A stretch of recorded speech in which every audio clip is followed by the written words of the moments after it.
नमस्कार। विधि दर्पण के आज के सेगमेंट में हम बात करेंगे भारतीय दंड संहिता 1860 की धारा 39 से लेके धारा 50 तक के।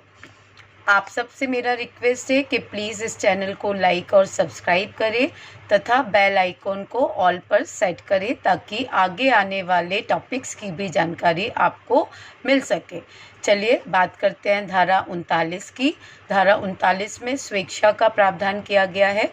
धारा 39 में पूछा गया है कि कोई व्यक्ति किसी परिणाम को स्वेच्छा कारित करता है, ये कब कहा जाएगा। तो दो कंडीशन में हम कहते हैं कि कोई परिणाम स्वेच्छा कारित किया गया। नंबर 1, जब वह कार्य उन साधनों को प्रयोग में लाके किया जाता है जिनको प्रयोग में लाना आशय था। नंबर 2, जब वह कार्य उन साधनों को प्रयोग में लाते समय किया जाता है जिसे प्रयोग में लाते समय व्यक्ति जानता था या ये संभावना थी कि उस चीज़ का इस्तेमाल करने से वो परिणाम कारित होंगे, तब कहा जाता है कि व्यक्ति ने परिणाम स्वेच्छा कारित किया। उदाहरण के लिए हम बात करते हैं कि लूट करने के आशय से एक बसे हुए घर में आग लगाता है जिसमें एक व्यक्ति की मृत्यु कारित होती है। हालांकि मृत्यु कारित करना उसका आशय नहीं था और वो उसकी मृत्यु से दुखी भी है, फिर भी उसने वो मृत्यु स्वेच्छा कारित की, ये कहा जाएगा, क्योंकि आग लगाना जो है वो एक ऐसा साधन है आग जिसे प्रयोग में लाते समय व्यक्ति ये जानता है या ज्ञान रखता है कि उससे वो परिणाम कारित होना संभाव्य है, इसलिए माना जाएगा कि उसने वो मृत्यु स्वेच्छा कारित की। चलिए बात करते हैं धारा 40 की। धारा 40 में अपराध के बारे में प्रावधान किया गया है। तो कोई भी कार्य जो विधि द्वारा प्रतिषिद्ध है या जो लोकहित के विरुद्ध है और जिसे विधि दंडनीय घोषित करती है वह कार्य अपराध कहलाता है। इसके बाद धारा 41 में हम विशेष विधि की बात करेंगे। विशेष विधि से तात्पर्य है वह विधि जो किसी विशिष्ट विषय को लागू होती है, जैसे फूड एक्ट, जैसे आबकारी अधिनियम। इसी तरह हम बात करेंगे धारा 42 की। धारा 42 में स्थानीय विधि की बात की गई है। तो स्थान विशेष पर लागू होने वाली जो विधियां होती हैं वो स्थानीय विधि कहलाते हैं, जैसे मध्य प्रदेश स्थान नियंत्रण अधिनियम 1961। आप देखिए ये नाम से ही स्पष्ट है कि ये मध्य प्रदेश में लागू होती है। क्या हम इसे उत्तर प्रदेश, छत्तीसगढ़ या किसी अन्य प्रदेश में लागू कर सकते हैं? नहीं कर सकते, क्योंकि ये स्थानीय विधि है जो कि सिर्फ और सिर्फ मध्य प्रदेश में ही लागू की जा सकते हैं। इसके बाद हम बात करेंगे धारा 43 की। धारा 43 में अवैध के बारे में प्रावधान किया गया है।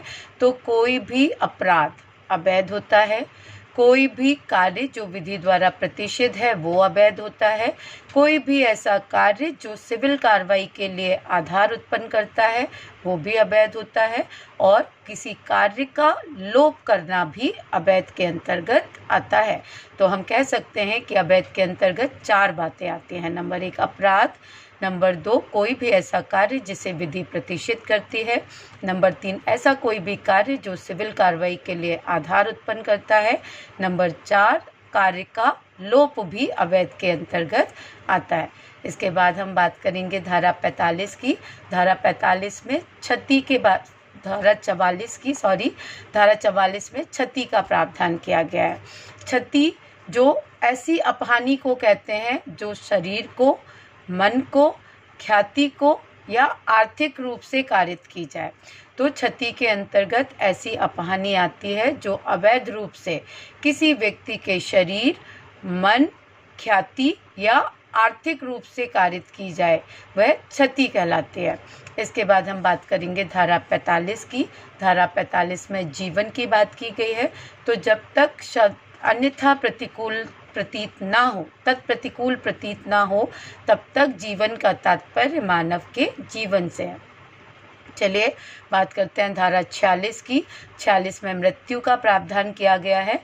तो जब तक कि तत्प्रतिकूल साबित ना किया जाए, मृत्यु का तात्पर्य भी मानव की मृत्यु से है। अब बात करेंगे 47 की, जिसमें जीव जंतु की बात की गई है।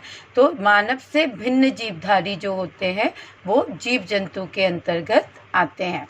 इसके बाद धारा 48 की बात करेंगे, जिसमें जलयान के बारे में बात की गई है।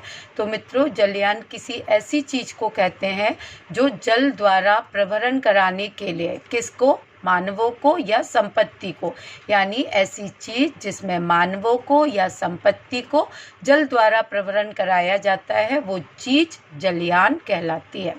ये था 48। अब 49 में हम बात करेंगे दोस्तों वर्ष या मास की।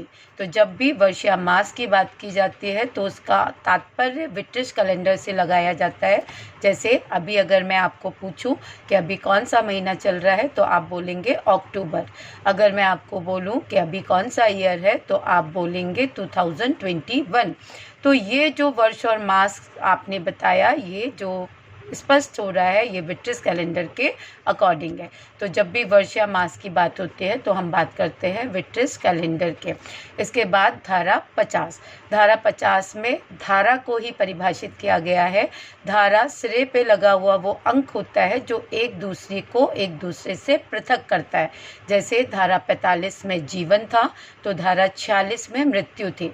तो धारा जो है वो 46 और 45 दोनों एक दूसरे से पृथक है। तो कुल मिलाकर हम ये कह सकते हैं कि सिरे पर लगा हुआ जो अंक होता है, जो एक परिभाषा को दूसरी परिभाषा से पृथक करता है, वो अंक धारा कहलाता है। आज के लिए इतना ही काफ़ी है। उम्मीद करती हूँ आपको आज की जानकारी पसंद आई होगी। आप सभी को मेरा नमस्कार। जय हिंद, जय भारत।